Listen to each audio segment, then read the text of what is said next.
top 10 Fin Spot podcast for Aussie fathers nationally, and it's also the #1 podcast for dads in Griffin. I actually think it might be the #1 podcast overall in Griffin. So would you put your hands together, make some noise, but get your name at the Dad Podcast. What an intro. Thanks heaps, Chris. Really appreciate that, mate. We usually break the ice and start every episode with a phone call to one of our mates, usually around mental health or just a fun question as well. So if you'd kindly come up and we're just going to do the quick phone call with Chris today. Can I put these on? Yeah, mate, chuck them on. This feels so professional.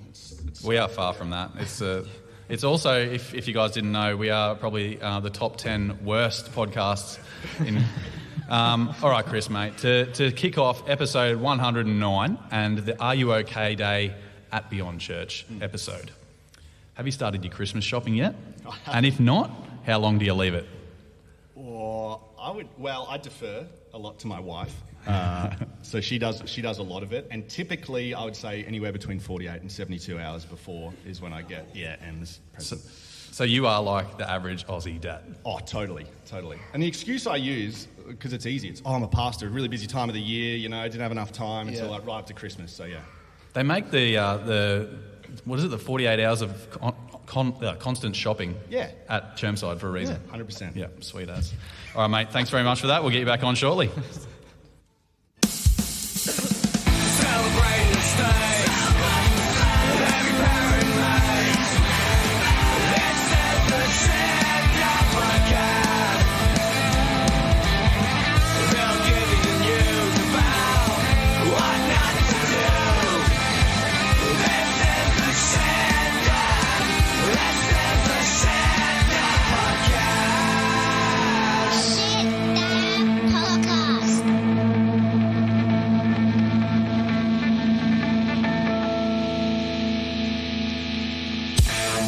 G'day, and welcome back to the Shit Dad podcast, where we try to change you from lad to quintessential Aussie dad while sharing our fatherhood wins along the way. I'm Nick. I'm Dave. And I'm Cam. And we thank you so much for taking time out of your busy weekend to come down to Beyond Church to hear our fatherhood stories and share your own.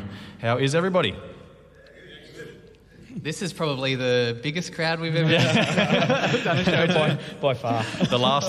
Just for your information, the last live episode we did was at a pub, and we'd had half a skinful by the time we started recording. So we were very, very open, and it was a little bit hard to hear though. So if you got something to say at any time, give us a shout out, and we'd love to get you on.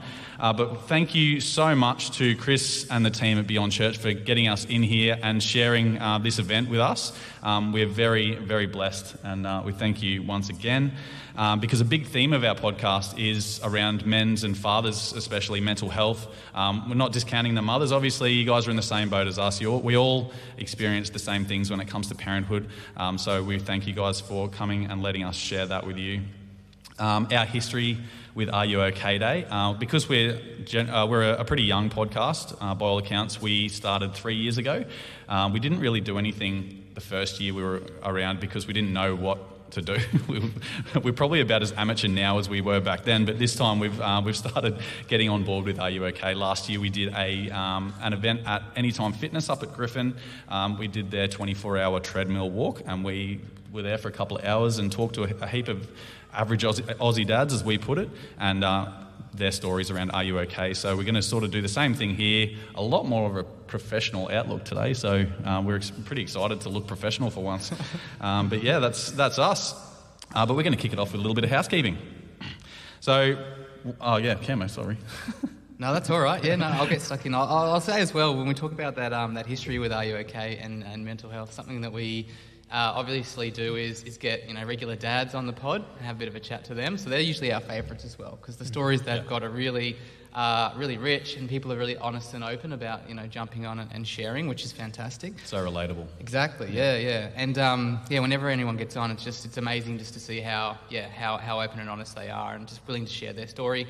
And the feedback that we get, whether it's by any of our socials or email or anything like that, is fantastic as well. Just hearing, those little 1%ers of just people saying, you've helped me so much. So that's always a good angle. And we also have had a few different few different experts on as well. So, pediatric dietitians telling us what and what not to feed our kids, but as well as even people like the CEO of Panda, which is a perinatal and depression organisation. So, hearing stats around how fathers and mothers are affected by pre- and postnatal depression, things like that. So definitely something that we like to get the experts in, but also just open that conversation about too. We'd also love it if you guys went and had a listen to those episodes. If you don't listen to any of our drone-on episodes of Carrying On Like Pork Chops, which we do have some good stuff and a lot of fun, but we do have those people on that have really rich stories and give us advice, like Cam said, what not to feed your kids, which is pretty much everything these days. But they're pretty good at telling you what you can feed them and how resilient kids are. So that's definitely. Right. Now, we mentioned there's a few kiddos running around today, not normal for us, so we'll keep the swearing to a minimum. Yep. But also, if you're ever listening online, make sure you jump in and leave us a 5-star review, so you can do that in Spotify or in Apple Podcasts or wherever you listen. But as well as that, of course, we're loving the one-word reviews. So we've actually had a couple that come through, reviews and things post-episode, which we'll share next week. It's super confusing for potential listeners as well, because if there's a review there, like they've come to see what this podcast's about, they don't know because someone's just put super or giraffe. I think one of them was, they're just the most random words, but yeah, it keeps us relevant. That's the whole part of it. So that's right. Feeds the algorithm, everyone. Yeah.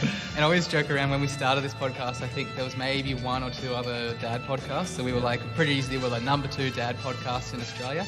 And then Hamish Blake came along and started one. So then we were like, well, all right, we're number 3. Yeah. And then there's been a few more. So anyway, it's we have a bit of fun. But now Chris said we're top 10. Yeah. I'm happy with that. That's good numbers. Do. Yeah. I think there's about 7 of them.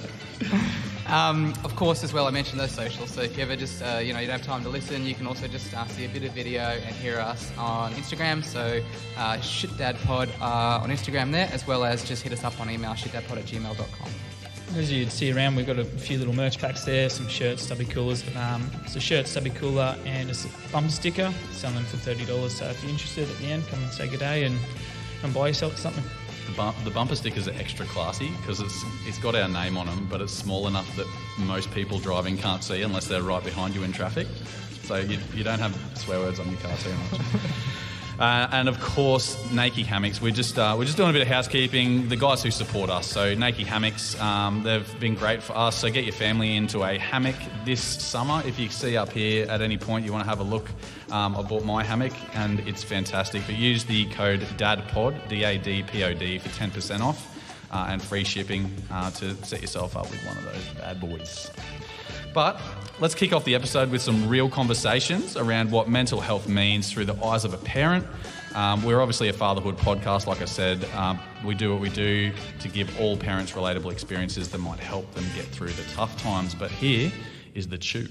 The chew, bent, yarn, Convo, chinwag, chat, shoot the breeze, a heart-to-heart, spilling the tea. Dad discussion. If you get anything out of this whole episode, you'll see that we love our nonsense jingles. So that's the first of a few. But I'd love to welcome Chris, your excellent pastor, up on the stage to have a chat. Mate, how are you going? I'm good. What does Are You OK Day mean to you, mate?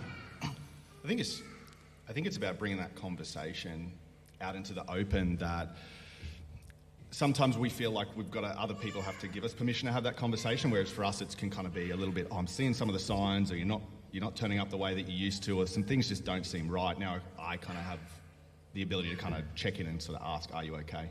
Awesome, mate. Well, I've done this the wrong way around because okay. Obviously we are amateur as heck, and but we're going to go and start with... Tell us a bit about yourself, mate. Fix it in post. Yeah, mate, that's good. There's a post, right? So I'm the pastor. I'm a pastor at Beyond here in Griffin's #1 church. Correct. Just like this is Griffin's #1 podcast. Correct. Dad as well, new dad. Actually, my daughter just turned 6 months old this week. In the lead up. So brand new dad. Congratulations. Thank you. And big Broncos fan and big Arsenal fan. So I almost said congratulations twice then, but no, we'll leave that. Yeah, good for the Broncos. Good, yeah, great for the Broncos. Yeah. No, that's good, mate. And how are you finding fatherhood so far? It's like great overall, great. Yep. But I feel like there's just so much I don't know. You start listening to, like, you delve into the world of fatherhood podcasts or books, and you're just like, oh my goodness, like I know nothing about this. Like, I'm so underqualified. Like, all these babies sleep all the way through and they're perfect and they eat everything the first time when I listen to the book. So Pretend your wife's not listening now. And how many books did you read? Fatherhood books, parenting books? 2.5. 2.5? Yeah. Wow. On Audible. Like, I didn't. I listened to them. Yeah. It's 2023. People listen to books now. I listen to books. 2.5 more than me. 2.5 more than me too, to be fair. But I did the same as you. I did the podcast thing as well, and that's sort of another reason we did this one too. Mm-hmm. Let's do the nufty version of how to have kids, mate. Let's get on to the Are You Okay topic, mate. And we always talk about how there's such a big stigma around why men don't feel comfortable talking about their problems, and it's still true now, even though Are You Okay is such a big thing in Australia now. But why do you think there's such a stigma, and sort of how has it changed for the better, do you think? I almost think part of it is like generational. Like, if I think of like my old man's like in his 70s, which means his old man was parenting him when World War I was happening, and so that was a generation that was tough, it was hard, and so they didn't necessarily have emotion shown to them. Like my grandfather was a farmer, like cattle farmer, so tough kind of bloke. And then you've had that example to your parents, and then they're just doing their best. And it wasn't something that we really even talked about. I mean, I remember even, and I've shared with you, Nick, like in a previous life I played like football or soccer over in the States. Even then it wasn't just like, mental health wasn't something that was spoken about. It was just sort of like, if you're having a bad day, just suck it up, tough it out, get on. And so I think it kind of just fits that image of, that's what our dads look like, and that's what our granddads look like, and so I guess that's what a bloke looks like, right? Just tough it out. Yeah. Well, geez, how do you sorry. So social media, I feel like social media has had such a big role to play in men's mental health and its decline almost, because we are seeing that 1%er, like, of everyone's greatest part of their life, because that's what people post.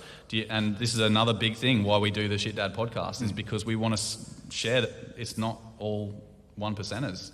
Life has its challenges, and this is how we fix them, or this is our experience and how we dealt with it. How do you deal with the tough times at home?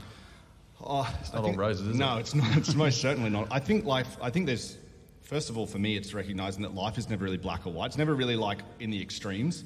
And oftentimes I found, at least for me, when I go on social media, it's to numb out. So I'm usually not in a great, I'm just trying to like zone out anyway. Doom scroll. Yeah, and so then you see everyone's 1%ers when you're not feeling great. And you're like, oh my goodness, my life is miserable compared to this bloke that has a six-pack and, like eats fries every night but somehow has that body. You're not looking at our page then. I just imagine you guys have got six-packs under the shirts. Yeah, totally. Sure. Black's really trimming. It is. Well, I've got it on. I think there's a couple of things that I do. The first is, like, I check in with a counsellor, like, pretty regularly, so, like, once a month. And part of that's maybe, like, my personality, but part of it's also the profession that I'm in. I work in a role where often people share a lot of heavy stuff. And so for me, just really early on, I made the decision, like, hey, if people are sharing some of their heaviest stuff with me, then I've got to process that as well as process all of my junk as well. And so I check in with a counsellor pretty regularly. But then something that I do, it's kind of probably, I don't have a podcast when I do it, but I have Whiskey Friday every Friday with my best mate. It started during like the floods a couple of years ago, and we used to like just kind of go play golf, and then for whatever reason came around, there's nothing at home, and I was like, I've got some Jack and Coke, should we start doing that? And so now what we do is we have a price range, we go buy a bottle of whiskey, and then we just drink it over a month or a couple of weeks, and every Friday we kind of just check in, have a whiskey and just chat. And so for me, that's like seeing a counsellor and then just having a mate that every single Friday you kind of know. That's amazing. That's such a good thing. And that consistency of doing it's probably really important as well, right? Like knowing that that's going to come. 100%, because it's one of those, A, it's known it's going to come, and then B, it's like when you see someone that consistently, it's easy to kind of be like, something's off or something's not quite right. Because if you see someone like, and I'm not saying like, because everyone's lives are busy and different, but if you're only seeing someone once every 2 months, it's really easy to put on a front for like an hour when you see them, and it's fine, it's not a big deal. Whereas when you're seeing someone that regularly, it's a little bit harder to kind of hide.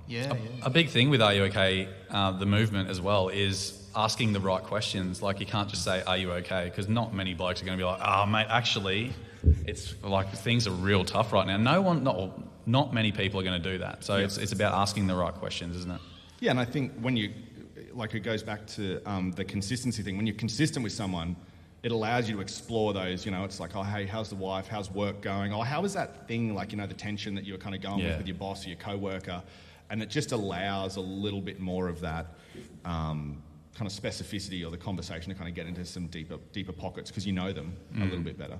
Well, you said also that you see a counsellor. How often was it? Sorry, usually once a month. Once a month. That's great. On, what seasons of life and stuff. Yeah, great. And so they go through some things you can do for your own mental health. Do you feel comfortable sharing one thing that you do apart from Whiskey Friday? Yeah, apart from Whiskey Friday, which is phenomenal, by the way. For me, one of the things that I do is journal. So I'm not like someone, don't get me wrong, I don't like sit out every morning in the quiet and like it's calm. They already know you're a deep guy, mate. They know I'm not a deep guy, that's the thing. I think, like for me, it's just more like when I struggle to maybe process my emotions, or I'm like, there's something that I'm just not quite right at. Usually for me, journaling kind of helps me like slow down enough to figure out what it is I'm feeling. And then along with that, this is kind of nerdy, but like I really struggle to articulate what it is I'm feeling. And I kind of default to that, I'm just frustrated, or I'm just... So I actually have this thing on my phone, it's called the emotion wheel, and it just has like all these emotions and then like the root kind of causes of the emotion. So if I'm really struggling and I might like be like, once a month or however often journaling, then I'll pull out my phone and try and track and figure out what is it I'm actually feeling, because then I can kind of figure out how to navigate that or process that. So that's unreal, because our emotions, especially for kids these days, it's so easy to talk about the negative emotions, angry, frustrated, but those happy ones as well. Like it's a big thing. It's really important. On my side of it is talking about those happy ones, and that's the thing. You ask how kids feeling. It's like, I'm good, or I'm happy. Well, what are the positive ones? And they can't. There's heaps up to like 30, 40 negative ways to explain emotions, but positive is I'm good, I'm happy.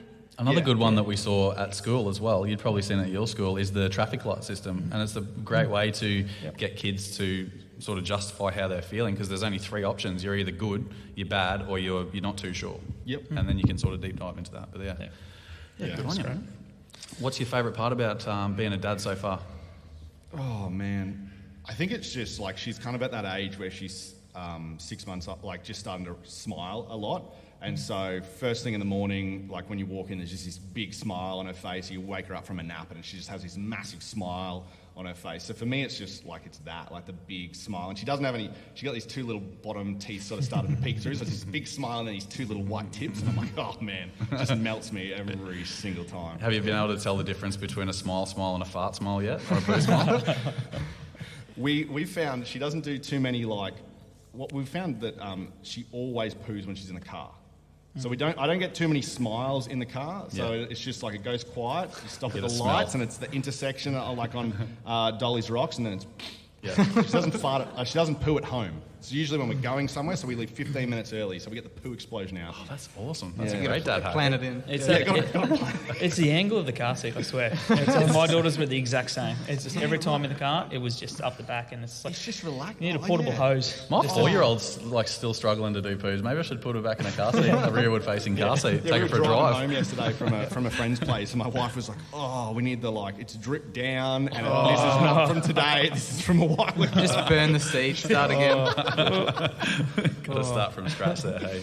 And mate, just to finish up, we really thank you for your honesty and a good chat. We'd love to get you on for a full episode, obviously, because it's a very brief chat today. But do you have a dad moment that you would like to share with us? Oh, something that's got you in the doghouse, or you just thought to yourself, oh no, the missus is going to hate that.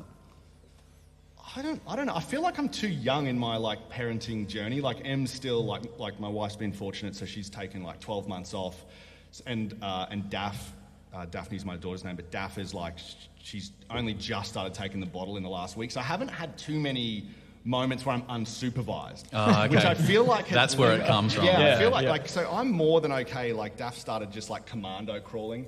I'll let her go wherever she wants, under the table, get herself into situations. She'll figure it out. Whereas Em's a little bit she's under the table, she's under the chair, we gotta, and so I'm a little bit more I haven't, it will come when I'm unsupervised. Yeah. And that day's coming on November 3rd. Awesome. So get me back on after that. We'd love it if you could just make End notes of of all of November. it. Yep. So you know how you do your journaling, your Yeah. weekly journaling. Can you just like down the bottom have a little notes section Yeah. of shit dad moments that you I can will keep for us? That'd be great. Definitely. And then when I come on, Things I screwed up. Yeah. there's going to be a bunch. Oh mate, thanks so much for coming on. We really appreciate it, mate. Thank you. Give him a clap, everyone. Yeah.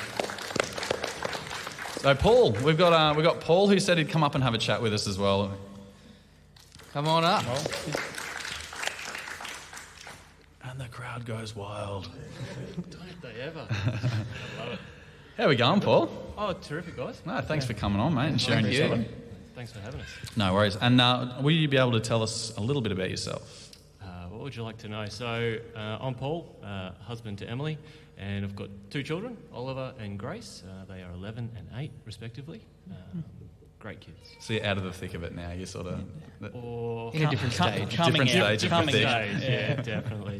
There's not the young children busyness of life. It's now the primary school busyness of life. Yeah, So right. it's full on. How do you balance the school drop-offs and stuff with work? Do you both work as well? Or? We both work. Em's part-time, so she does 3 days a week at work. So we both work in the city. So drop-offs, she does the drop-offs in the morning those 3 days, and I'll do pick-ups 2 afternoons, and then Gran does the other one. So Yeah, cool. That's it good. kinda They're works. big days, aren't they, when they're before and after school care? Absolutely. Do you notice the difference in your kids when you come home? Like, are they way more feral? Like, because mine definitely are. Yeah, look, when they do the after-school care, Bit difficult. bit more full on. Absolutely. When they've had those big days, and it's just Yeah. they're tired.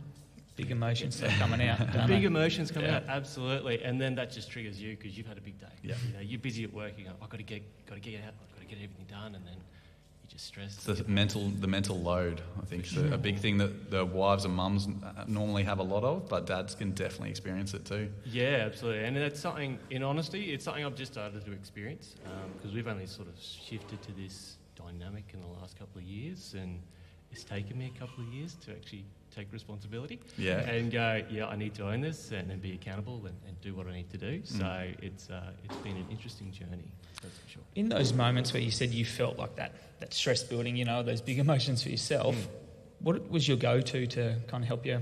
Or did you realise it straight away, or did it take a little bit? Oh, and no, then- I definitely didn't realise straight away. No, we have a mini explosion between me and the kids, and that's just get outside, go do something else. Yep. And so I just kind of separate us, and I carry on with what I got to do, getting dinner ready, whatever it is. Yep. And then, won't be till a bit later, I'll be sitting there going, oh, didn't do a great job. Yeah, You right. know, and that's part of life. That's Yeah. part of being a parent, you know. How do you reflect when you've had that bad day? Em's really good with chatting, and if it's so probably to follow on from Chris's comments before about the shit dad moment, mine happened quite recently in that Oliver started playing saxophone and he had a performance on assembly. Oh, that sounds loud, mate. Oh, it's so loud. We've got a small house, it's open plan, it is so noisy. You'd get to those mini explosions faster. Absolutely, yeah, we did. But he's amazing. He's picked it up really quick, so it's not Nice. it's not that annoying sound anymore. He's actually playing songs and it's sounding good.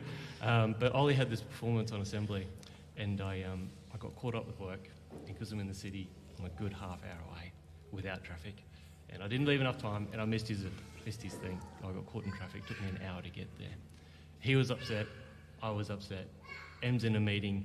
I'm texting Em with all these messages going, oh, I've done the worst thing. I'm terrible. I'm going to quit my job. I'm going to find something closer to home so this doesn't happen again and all this stuff. And she was great. She called me when she got out of the meeting. She went, are you okay? I went, no, I feel terrible. And it still gets me. And she's like, do you realise what you've done? I went, yeah, I do. Like, I've affected him. He can't look at me and go, yeah, Dad's going to be there. So I've realised what I've done. She's going, okay, good. She goes, I don't need to beat you up. We'll get through it. We'll put things in place to make sure it doesn't happen again. You know, so she's an amazing support. That's brilliant. Yeah, that's unreal. A big thing. That's a big thing with why a lot of marriages break down is because they don't have that sort of support and communication. That's so good that you had that support immediately after, and you knew.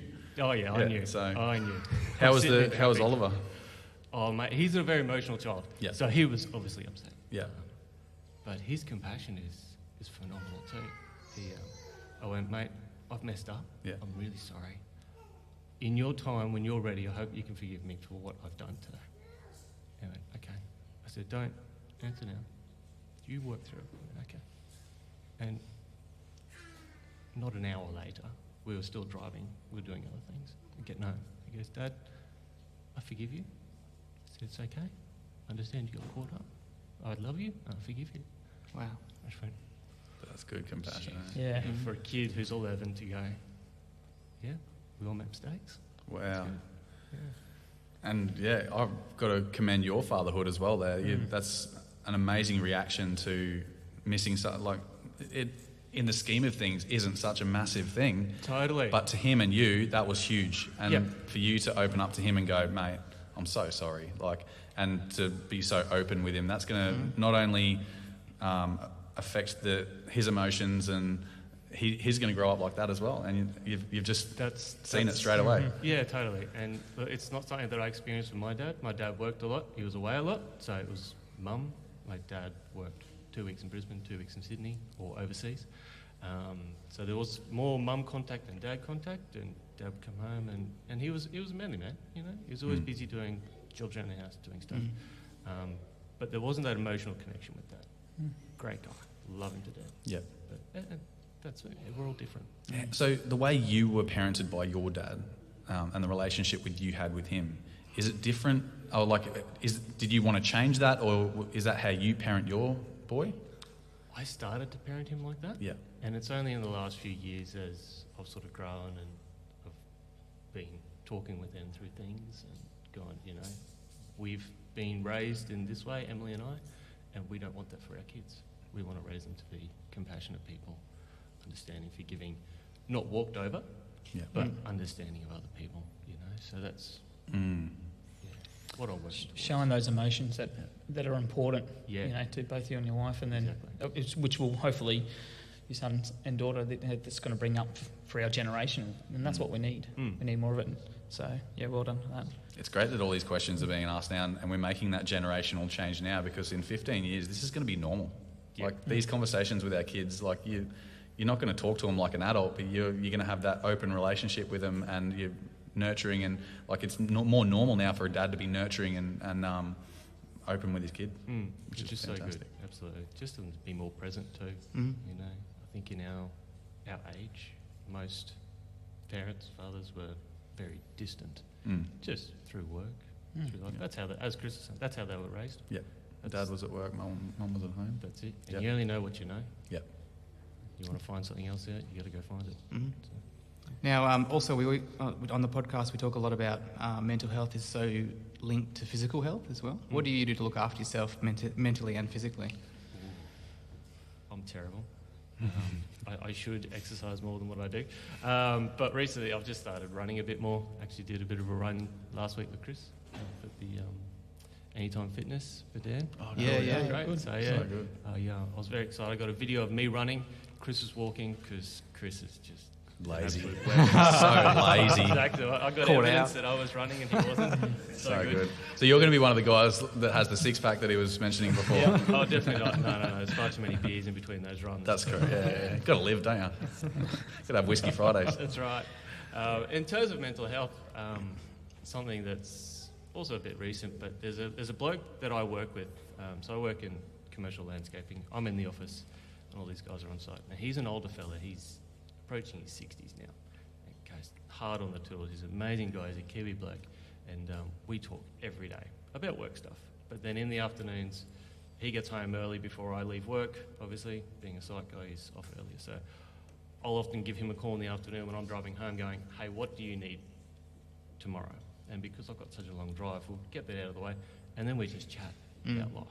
So when I had that experience with Oliver a few months ago, and we were talking the next day, and he's like, I told him about it, and he went, mate, if I was sitting next to you, I'd slap you across the face for doing that. And I went, yeah, right, okay. Cool. So, you know, just that other person to hold you accountable, to be open and happy to talk about things. He's going through big stuff at the moment too, and it's quite reciprocal. He'll go, oh mate, struggling with this, you know, this treatment and whatnot. It's quite challenging, and you know, open conversations. It really helps to clear your mind. and having a supportive partner as well is really good that you can talk to. I struggle to talk with them. I've been very bottled up for a lot of my life, so it's a recent thing for me. Cool. It's good that you're making that change as well. Yeah. We often hear it's those moments when you're doing things with, you find those mates who you can talk to, and it's doing things either, like you said, you're not looking each other in the eye, it's like you're doing things side by side, so it could be like working on something together, or like you said, on the phone, as opposed to sitting across from the table, looking each other in the eye. It's often a better way to, get people to open up as well. Absolutely. Yeah. It's less intimidating, hey? Yeah. It really is, yeah, for sure. I think that's a big thing about what we do here. Like, as I said, the big part of me enjoying it is that I get to sit here, talk to two mates every week, and and we talk to people, to hear their stories and learn from them as well. But we're sitting side by side, sharing, and about 95% of the time we don't talk about our problems, but I go home going, what was I stressed out about coming to the pod for? Was it work? Was it the family? Was it this? And it's just that release, and it's great that you've got that support and you've been able to find it, like I said, in the recent times. So well done. Mate, we really appreciate your honesty and your emotion, and it's been fantastic for you to open up, and we thank you very, very much for joining us today. Happy to, fellas. Thanks, Paul. Thank you. Appreciate Thank that. And finally, for episode 109, we've been clued up that Big Trev would like to have a chat with us, and we're very excited because we've hit the whole spectrum of fathers. We've got a new dad, we've got an established dad, and now we've got a very established dad. Welcome. How you going, Trev? Hi, Trev. Fantastic. You want to pull it a bit closer? That's it. Yeah, fantastic. Yeah, awesome. Mate. Can you tell us a bit about yourself? 55, married to Gay. We've lived in 6 countries, at least a year in each of those countries. We've lived in 28 homes on 3 continents. Oh my God. We have 2 boys. Isaac is 26 and Joel is soon to be 23. Isaac's a teacher and Joel's an officer in the army up in Darwin. Outstanding. How do you deal with the empty nest, if you like? Oh, mate, loving it. Absolutely love it. Love the honesty. I'm back around, walking around the house in my jocks again. It's wonderful. I'm sure Gay loves that for sure, yeah. Oh, mate. Windows closed. But Yeah. Oh, that's fantastic. Can you tell us a bit about the younger years and Yeah, it was interesting because we lived in different countries, and as the boys were growing up, dealing with different cultures, and we were dealing with our own learning to adapt. The longest point we lived at any one point was in the States, so we lived there for 6 years, and that's really where the boys' formative years were. And we had a wonderful. We lived in Atlanta, and Atlanta, Georgia is everyone comes from somewhere else. There's very few people there's lots of headquarters here, and we went to church with a fantastic place where we just had a wonderful group of people we were able to get together with and lean on. All of them had come from somewhere else. No one had family around. And so this 6 years was truly a great time. And then we came back to Australia after being out of Australia for probably 9.5 years. And not expecting it, we got whammied with culture shock because Australia changed from what we remembered. Yeah. And so there was some real struggle there. We had a business failure early at that point. And again, that's always stressful. Doesn't matter what's going on. That's always going to be stressful. But we've come through that, and we came through that. I think I wouldn't be who I am, and I couldn't have done what I did without the support of Gay. The stability in that relationship, trusting that no matter how badly I screwed up, she wasn't walking away. That's the one constant. Yeah. And it's been the one constant in the boys' lives. The boys know that, because I travelled heaps and heaps and heaps and heaps. So in Atlanta, right before we came back to Oz, I hit 61 countries in 18 months. Oof. And I don't actually remember a lot of that, because you're in for a meeting, you do what you got to do, you get out. And so I don't remember a lot of that. But what it meant was I was away from home heaps and heaps and heaps. And it really got me. I actually remember standing on the Great Wall in just out of Beijing, and we had an extra day. We just opened an office there, and we had an extra day unexpected. And so we went out to visit it. And in those days we had a BlackBerry, so I picked up the phone, I called home on the BlackBerry. And Joel would have been about 3-4 years old, and all he wanted to do was talk about the home run he hit at T-ball that day. Oh, awesome. Yeah. And I wanted to tell him about how the rabbits can't get through the wall because it's so big. And it really actually got me. And then Isaac was also playing baseball then, and he was talking about he stole the base. And it got me, actually. I said to Gay when I got home, I said, you know, if I keep going what I'm going, I'll be CEO of this company, and we'll put the boys through Harvard, and they'll be driving Mercedes-Benz, and we'll live in a big house, but they're never coming home at Christmas to see me. Yeah. And I'm not teaching them how to kick the ball, and I'm not teaching them how to catch it. Yeah. And so we actually, that within weeks, we made the decision it was time for me to give that job up, and we came home. Wow. So it took about a year to effect that, and we came back to Australia at that point. And we've been back here now a long time. We came back in 2006. And again, me being me, I don't like to sit still very long, and so we've had some adventures since then. But again, that constant of mum being at home, of the boys being able to talk to mum, of me being able to come home and put my head on her shoulder, that's just been a huge, for me, that's been a huge. How grateful were the boys when you came home and you were the constant then too? It was interesting because I still got very busy. So I saw my role to provide. I lamented that I wasn't there, but I didn't actually change my habits. And can I tell you, it wasn't until 2018, so both the boys were now in university, and here's my mental health and my encouragement. It's never, never, never too late. So my relationship with the boys was reasonable, but it wasn't fantastic. And in 2018, I went through a really difficult period. Actually, I ran for federal parliament and got my tail kicked from here to yesterday. It wasn't a pleasant experience, and it wasn't a pleasant experience for the family. The family got dragged through it as well. And I fell apart after that. And it was actually through a couple of mates who saw me falling apart. They came and grabbed me. We were just talking about it last night, actually, when Rod Lane came and grabbed me and said, you need to go and see somebody. And it was in that 3-year period, I was doing a bit of contracting, so I'd go and do 3 months here and 3 months here and 2 months here. But it was in that period, and both boys were at university, that I was then able to, hey, Dad, can you come and pick me up? Hey, Dad, we got this going on. Hey, Dad, can we? And I was able to respond to that. Yeah. And in that 3-year period, re-established that father-son relationship. And it's never too late to do that. It's never too late to do that. And now, so Father's Day this year, Isaac gave me a card that was just, that's what I've been striving for, you know, to have that close relationship with him. Joel and I have always had a good relationship, or a strong.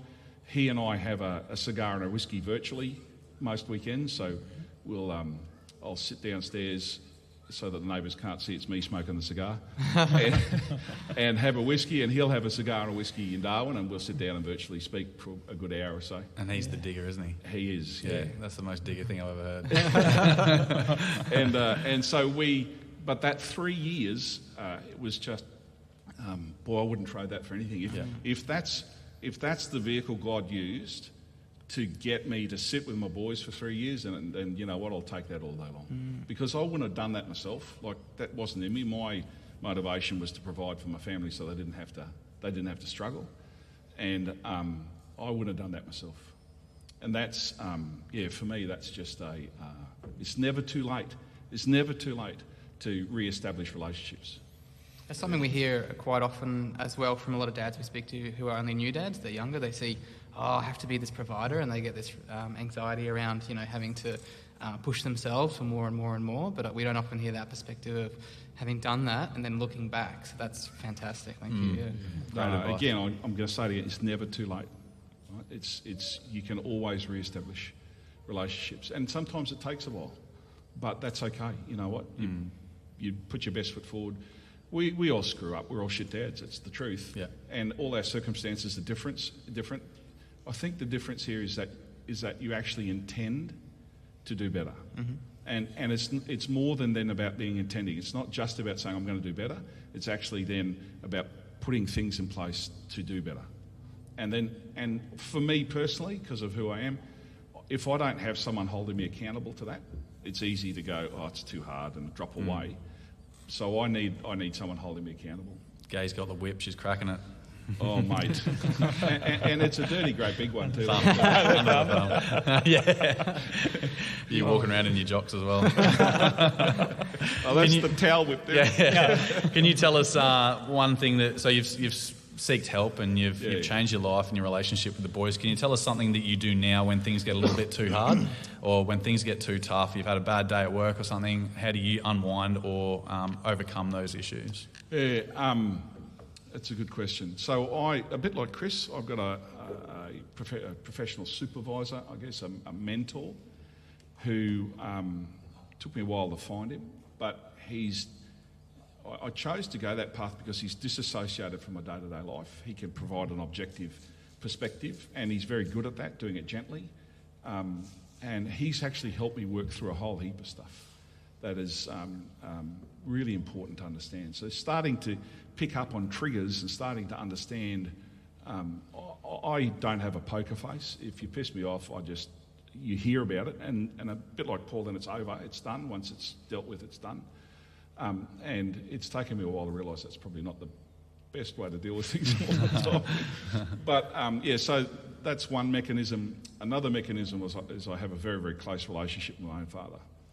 And I think probably some of my work habits have come from me watching him when he growing up and watching what he was doing. And he was a very, very hard worker. And we call it a strong work ethic, right, as a positive thing. In fact, it is a positive thing, but it needs to be given some perspective, and that's what I hope I've done now, is tried to provide. I still work some long hours, but I try and, when I'm home, I try and switch off. So I love gardening. We've just bought a house at Woody Point, and we've moved over there, and so we're refurbing, and I love being out in the garden. I use my drive to work as prayer time, so reflecting on what's occurred the day before and what's coming, and then working through that and going, okay, how can I approach this? Why was that conflict the way it was? Is there something I said? So I try and be self-reflective as a mechanism, and spending time with God then on the way to work, actually, for me, is real meditation. Really helps a heap. Fantastic. You mentioned that obviously your relationship with your sons have really, really improved. Do you find them part of your support network now as well? 100%. Yep. Oh, mate, 100%. We speak on the phone. Isaac comes over most Thursdays for dinner with us. Yep. And Joel and I and Isaac speak on the phone probably 2-3 times a week. Most certainly, it's still a father-son relationship, but they're adults now. Yep. And so that dynamic of our conversations has actually changed. You know, when I was younger, I remember Joel is a beaver, he's a real carer. Isaac's the same. Isaac has really caring. And when they would see me hurting, they would try and pick that load up, you know. And I found myself, I used to use an expression, I'd say, you know, we used to have those big old suitcases, you know, those really hard side big old suitcases. Yep. And I said to him once, I said, do you remember when we used to go on holidays, we'd take those big suitcases? Yep. I said, could you lift those? I said, no. I said, Dad lifted those, didn't he? Yep. And I'd say to him, it's okay. This is a suitcase Dad can lift. It's all right, I got it. Right. But I've found as they've got older, they've actually started to come alongside me and pick that suitcase up. You know, and can I tell you one of the best things I did? You were talking about talking to your kids. One of the best things I did, I think, was, didn't matter where I was in the world. Before they went to school and before they went to bed, I made a phone call to them. And when they were going to school, I used to say to them, walk tall, keep your head high and make good decisions. Every morning they heard that through their whole schooling life. And that was premised in and they knew this, we talked about this, that was premised in, you only have one thing that's truly yours. Everything else can get taken away from you, and that's your word. When you give it out, you can't take it back. It can be used to build up or tear down. It can be used to encourage or it can be used to discourage. And that was the premise behind walk, talk, keep your head high, make good decisions. It was not about making good decisions about what to buy or eat. It was making good decisions about what to say. Wow. And they got that their whole lives, right? And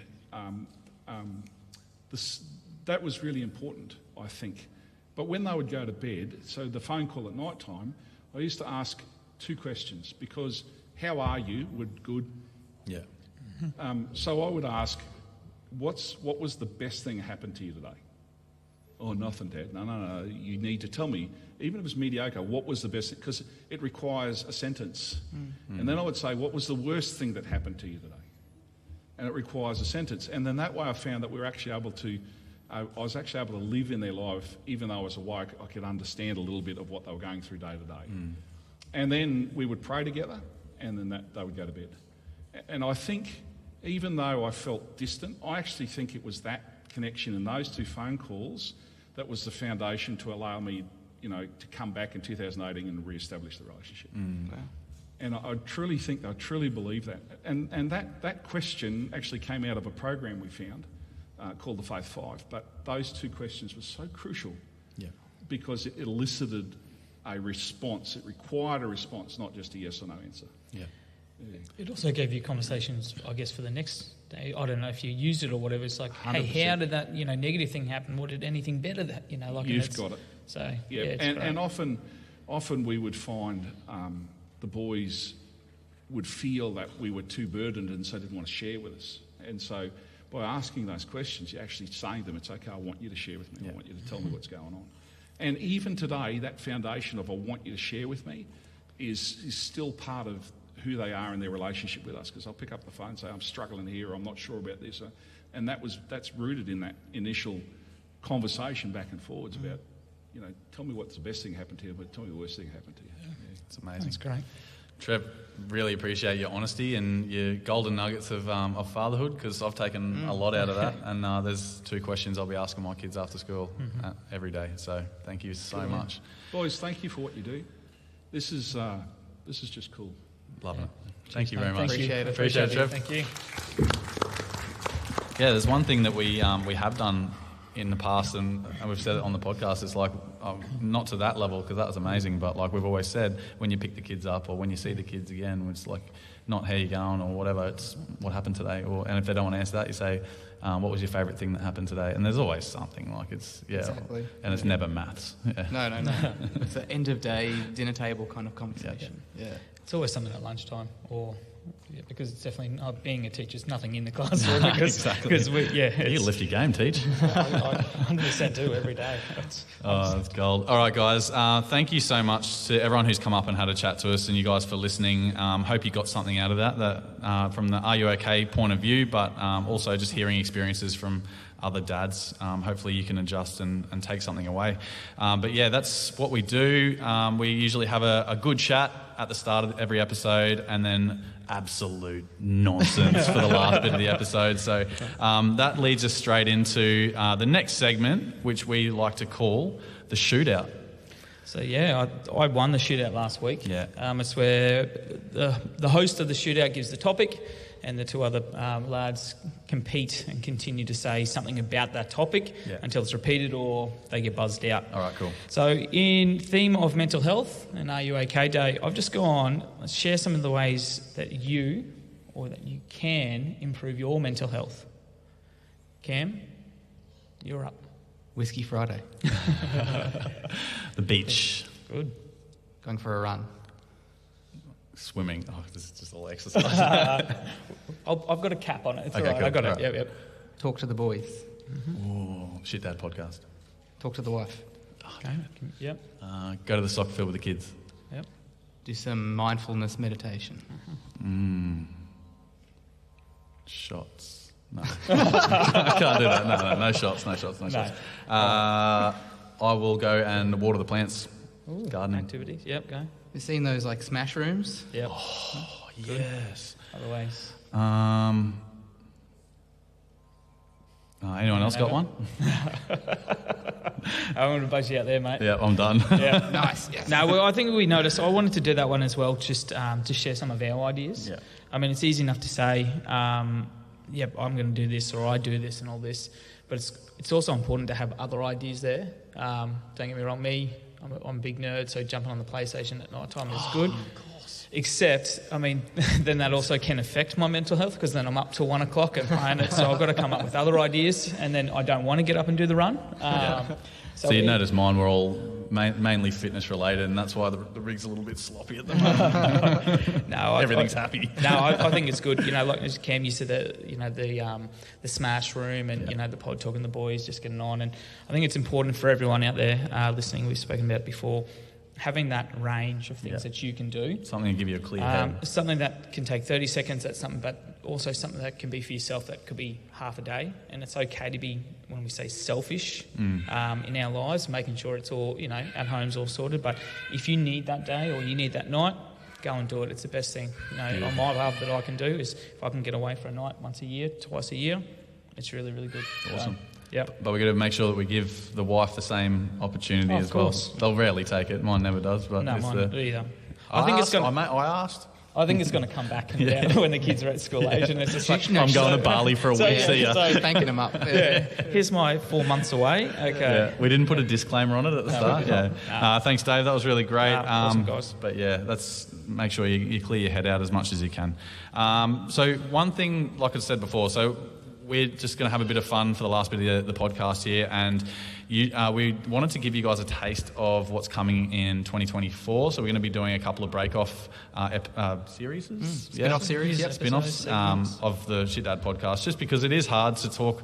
While we can still talk about our experiences and things that happen week to week, it is hard to stay fresh and do that sort of stuff. So we're going to bring a few new ideas, and the first one is Deadbeat Disney Dads. So we'll play our nonsense jingle for that one.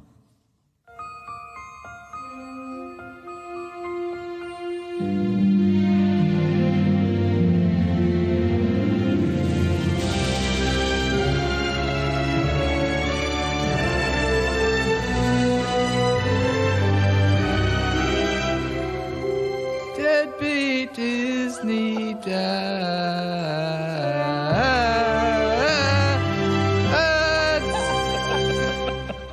All right, thank you. That's great. Should be in the choir. Oh, you even got a round of applause. We'll work on that one. Okay, so... No, we're not working on anything. No, keeping that. That's on record. No, it's live every time from Cam. I can see a lot of young dads, fresh dads, new dads around today, which is really exciting.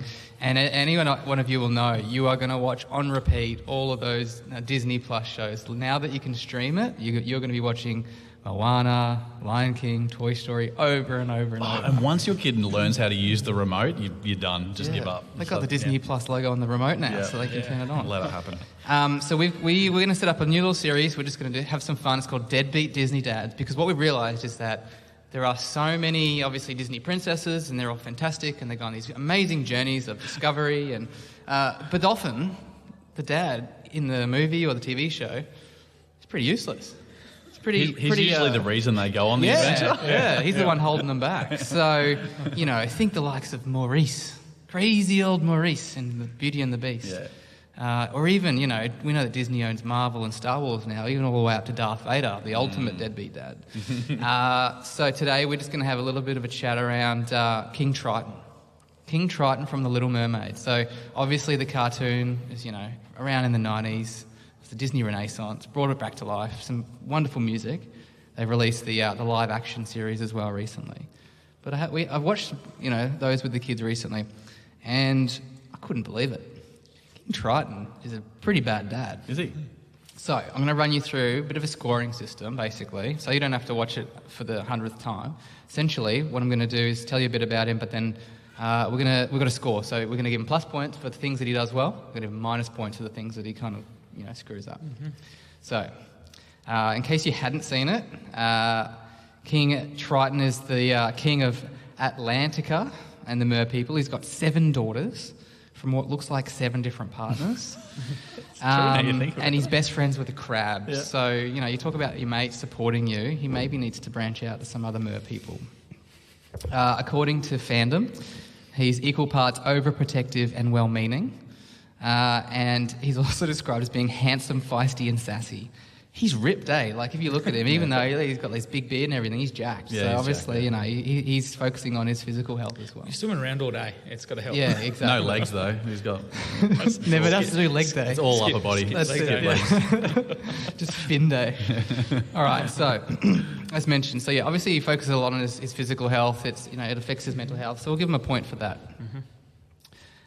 He's got some sweet magic, so he's got his trident and his crown. He can do some magic for the kids, Party which is really tricks, yeah. exciting. So once again, when Every you're dad having should fun have a with the party kids- trick. Yeah, exactly. So we'll give him 2 points for that. Ding. He banished his own sea witch sister to the bottom of the ocean because she wasn't very nice. Are they related? Apparently in the new one. Oh, wow, This is a okay. thing. So, even though she was, not a very nice person, it's still family. So Yeah, I've taken a point off there. Man. He rides a giant clam towed by 2 dolphins. That's pretty cool. That's pretty so he can badass, have 3 points for that. Yep.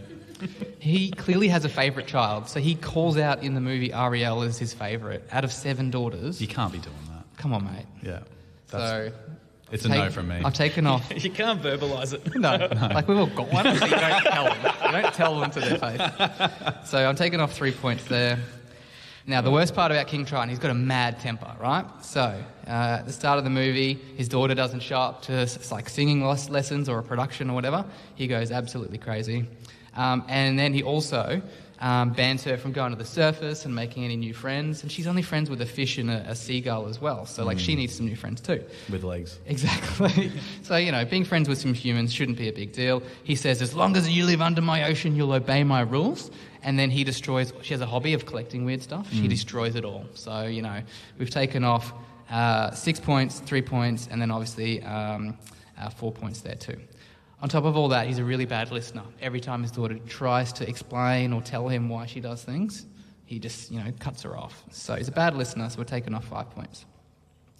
I mean, at the end, he does kind of stop his kids being eaten by humans. He kind of sacrifices himself for the sea witch and, lets his daughter marry the prince. So we've given him some points I was there. going to say, you're letting some pretty big points go there. Oh, yeah, I've given him 10 there for Okay, that's those. good. So that's, Yeah. that's pretty good. Yeah. But at the very end, he also makes a sick rainbow with his trident. So I've given him 5 points Okay, there. cool. Yeah. So overall, once you add the pluses and the minuses...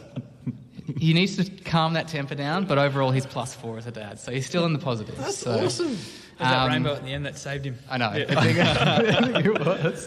It's a pretty good analogy, to Yeah. be fair. Well, at the end of the day, you've done some bad things, you've done some good things, but if you can make a sick rainbow by the end of the day and they go to bed happy, you're a pretty good dad. Yeah. He feels that remorse. He understands what he's done wrong. So I think to learn from King Triton, don't yell a lot, calm that temper down, don't destroy your daughter's favourite hobby, don't be a bad listener. But other than that, he's all right. So, Outstanding. So we're moving forward. If anyone has suggestions, their favourite deadbeat Disney dads, send them through, and we'll do the next one. So good. I'd absolutely love to hear your, off air, obviously, your point system, because it seems a bit flawed. Oh mate, don't critique the Okay, point cool. system. It's like whose line it is anyway. The points just don't matter. I just need a bell thing. Yeah. Oh, that's great.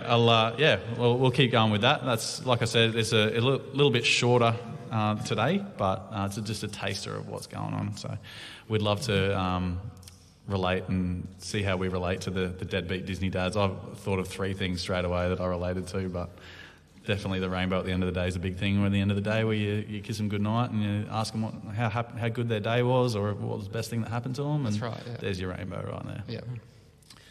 Yeah, good. All right, now we'll move on to the next taster segment, which is Dave's going to run, but it's one of these bad boys. Now we're going to do something extremely fun. We're going to play a wonderful game called Who is My Daddy and What Does He Do? So a little bit of a spin-off on what we are actually going to do today, but we're doing historical dads. So it's another spin-off series for us. We're going to take a trip down memory lane and learn about some of the OG dads out there. Some will be blokes we can look up to. Some will be blokes that we do not want to be anything like. But we'll dive in, have a look at some pharaohs, conquerors, kings, and even some average-time, old-timey Joe Blows. So that's the historical dad segment coming up. But this week, I just wanted to give you guys a taster, and I just wanted to quiz you because my last quiz topic was a schmozzle, and we cut it. Thankfully, we got pre-production. Anyway. Just for a bit of context there, Dave came to an episode where we were recording, and usually the boys have their computers and I have my iPad, and Dave was in charge of the sports quiz, and he was so G'd up for it. He had some really good questions, and then he had about 700 tabs open on his laptop, and he lost all the they were all mixed up, and he just said, "Nah, cut that." That sucked. It is also why I don't generally plan for the podcast, and I just go off the cuff. So when I plan my stuff up. So, nah. This week, focus, we're going to, a little taster, as I said, of what to come. So I'm going to challenge the lads to who is your daddy and what does he does. No. But it's heaps of kids edition. All right, lads, you ready? All right, question number 1. It's all multiple choice to go on. So this person was a king of England, had 2 to 3 legitimate children, 24 illegitimate children. Whoa. So 27 whippersnappers in total. Whoa. So was it King Henry I, King Charles, King William I, or King Henry VIII? Wasn't Henry VIII the really gnarly bloke? Like, he just wasn't a good guy at all? Yeah, and he had heaps of wives who they couldn't have kids, or he couldn't, so that he just kept getting more and more wives. Right, that's it, yeah. So, not knowing anything about history... I told you guys at the start, King Charles, you're not going to. King Charles has got his 2 kids. Yep. We don't think he's got a heap more, unless Camilla had a heap. I'd say King Henry. I'm happy with Henry, yeah. Nah, boys, it was actually King Henry I. Ah. Had 27 kids. But I suppose when you're king, you don't really do much with your kids, so you can have as many as you want, I guess. Yeah. Number 2, a Mormon leader and the second president of the Church of Latter-day Saints. Over 50 wives. Made it crazy, I got 1 and I don't want any more. Kids to 16 of them, but 56 kids in total. That's more than I've got friends. 100%. It's more names than I can remember. Yeah. It's like my cap. Be interested to know the age range. So, like, his oldest kid is like 20 years younger than him, and then, Just didn't stop. Anyway, I'm just going to... someone we should know, like a famous person we should know? No, not this one. I just did it because there was 56 kids. Okay. As I said, these ones are just crazy because they get more and more. Anyway, I'm just going to give you 2 choices. Was it Joseph F. Smith or was it Brigham Young? Oh, who sounds the most like they've got 3 footy teams? Probably... I'm not going to look at the answers. Smith, yeah. No, it was... No. Boys, you're not doing well. Yeah, I gave it that one down. All right, this one here, it's going up, and you're definitely not getting this one. Sultan of the Ottoman Empire, diplomatic relationship with Queen Elizabeth I. He was impotent until royal physicians commissioned a remedy, and then he had 130 children. Making up for lost time. Anyway, he didn't do a great job at raising his kids because his son, who succeeded the throne, killed 19 of his brothers and 20 of his sisters just to make sure that he had no competition to the throne. Wow. So was this wonderful, wonderful sultan, was it Ibrahim or was it Murad III? What sounds more sultanly? What was Princess Jasmine's dad's first name? It was just the Sultan. Who sounds the shortest then? Let's go to Ibram. Nah, boys. Come on, I gave you a third on the end. All right, we've got 2 more. All right, here we go. This one was known as the Great. That was his name, something the Great. He ruled for 66 years of an ancient civilization. He was an important builder and successful military commander. Had 111 sons and 59 daughters. It's 170 kids. That's crazy. Anyway, was it Tutankhamun? Was it Ramses II? And known as the Great. Yeah, I'm going the Toots. Should we add that this is all before birth control was introduced? He was real young. Tutankhamun was real young. Was he? I'll go the other one. Okay. Ramses, yeah. Yes, correct. Yes. I did, yes. I gave it to you. Well done, boys. That's 1. All right, and this one here. Okay, so he had the second largest empire in history. 2% of the world's population, which is about 16 million people globally, carry his DNA. He was a warlord. He was responsible for... Oh, I know this one. Yeah, he was not a very nice person.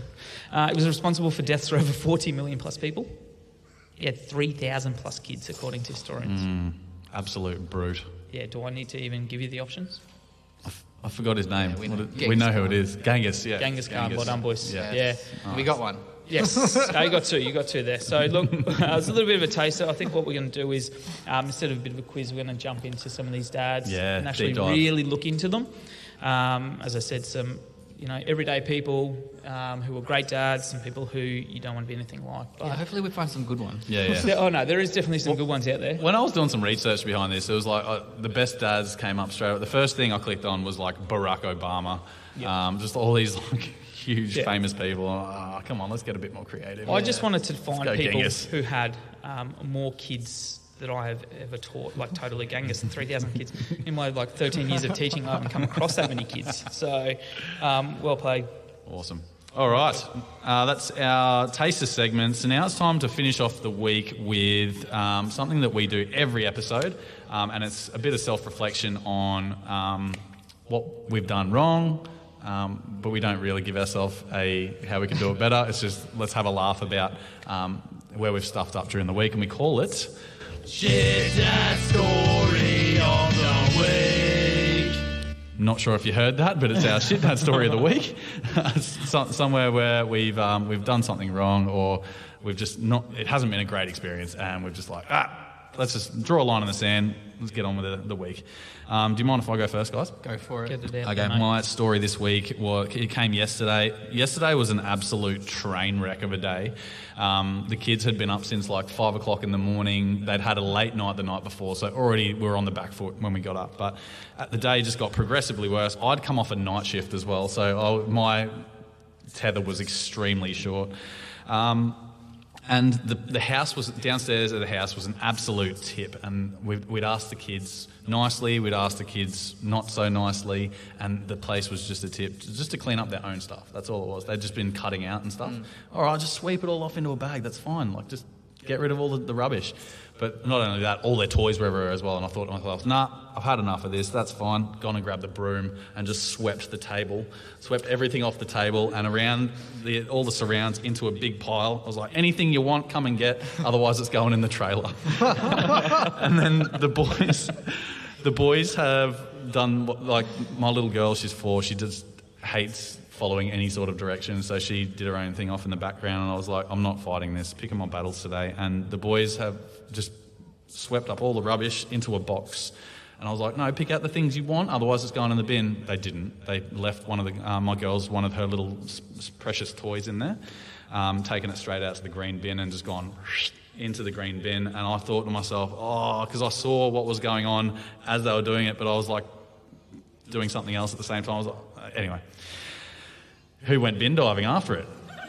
Dad, obviously. And if anyone with young kids knows that green bins frickin' stink, nappies, old food, it was just the worst experience, and it just peaked the day until it got worse. So they've decided that they've cleaned up the mess now, everything's tidy, everyone's happy, and then they just start punching on for no reason. And I'm like, today is just done. I'm finished, I've peaked. The missus was exactly the same, and we just said, no, you've done it.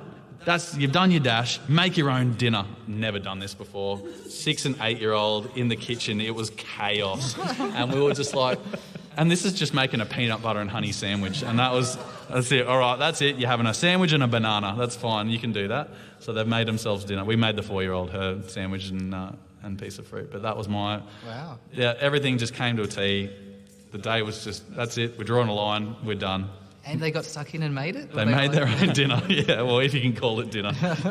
They made their own night snack. It was food. It was food. And they probably ate all of it. So it's probably more than they would have eaten of the slow-cooked beef chili that I made, which I was devastated that we had to put in the fridge. But anyway. Oh, that's a great one. Look, we always know, you have those nights as well where you have all right, you're having Weet-Bix for dinner. That's what it is. So they can have those nights. Yeah. I would have sat down and had that delicious beef chili while they were having their sandwich. I had a just bit of to a teach taste, it. I may have... well, looks like what you missed out on. I may have been 3 whiskeys into Whiskey Saturday. So. I'm going to jump in that one because this haul, as of yesterday, brings back a bit of stressful moments for me. I come up here. I thought it was going to be good. The wife was out with a 4-year-old at dance, so I had the 18-month-old. I call her the bully of the house. She bullies the 4-year-old and she bullies her dad.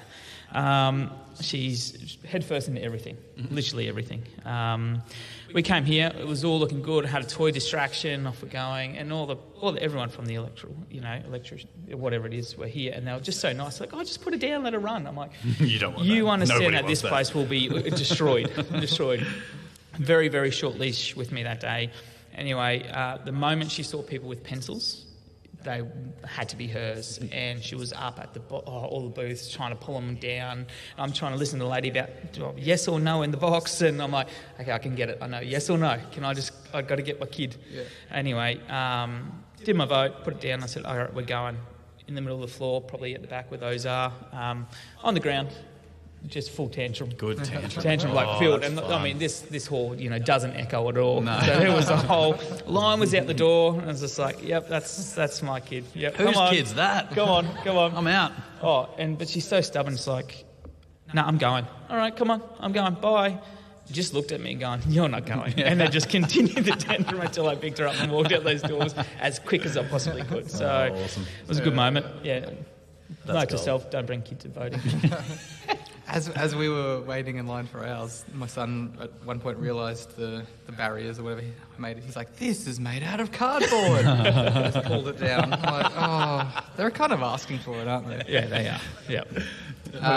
I've got more of a fun one today, as well as one from my brother-in-law. So as we speak, he is on a plane coming over here from Scotland with the sister-in-law, and they have a 3-month-old. And as we all know, when you're into dad life, sometimes you get into that stage of embracing it. So you get, your New Balance shoes, you get your straw hats. Imagine what that looks like with a kilt. Yeah. He actually decided as well for the plane ride, the best pants that you can buy are the long cargo pants with heaps of pockets. Oh, no. Because you can have all sorts of different snacks and food and toys and things in there. You can have wipes. So he literally has these cargo pants that obviously look terrible, but are just absolutely filled with all the things he needed for the plane. I'm like, that's a pretty good dad hack. Is that counted as carry-on? No, it wouldn't be, because it's just you'd have to take it out through security, but still, I thought I was pretty impressed with So that. it's not a utility belt, it's utility pants. Exactly. Yeah, that's Good cool. on him. Yeah. So a crime against fashion, but not a crime against Did being a dads dad. care about that? No, there's no crime against fashion when you're dad. No. It's whatever you want. And the other one was this is also one for the young dads around. So at work we had a bit of a pass the parcel thing, a bit of a fun thing from media partners, and they brought in some prizes. I managed to get a choice between some prizes. I had a choice between a Nerf gun. It was a choice between that and it was some little figurine thing, and then the final choice was a remote control poo. Awesome. And it was my turn. I managed to win, and what do you think I chose? Oh, of course you chose the poo. Oh, you got it. Got it right here. The kids have not stopped playing with this remote control poo, and obviously fart button that goes with it. It farts too. So if you see these around, highly recommend, because it has kept them entertained for about 3 days now. Oh, that's good. And Awesome. highly recommend. So once again, I mentioned sometimes I fail at go away for work, fail at bringing them home stuff. Today was a win as well. You've given them ammo for the rest of the year. Yeah, so that was another literal shit dad story of the week. You've also just given my Secret Santa for work now. Oh, yes. Well done, mate. Oh, that's too good. Well, that, guys, wraps up the episode 109 live RUOK Day episode for Beyond Church. So how do you think we went out of 10? What do you guys reckon? Oh, Yes. thank you. Lovely. Thanks for coming down. Yeah, we really appreciate it. Just one last thing before we do. We've got a quote of the week, and mental health related, and mine for everyone is a little bit to think on as well. Mental health problems don't define who you are. They're something you experience. You walk in the rain and you feel the rain, but you're not the rain. You're just out there, and obviously for those people, we're going to have those moments. Nice. Find your sports. Definitely. No, that's great, Dave. Thanks very much for that. And thank you once again for joining us for another busy week in fatherhood. We'll be in your ears again this time next week. And have a great week, everybody. Thank you. See you later. Later. Celebrate the stage. Every parent man.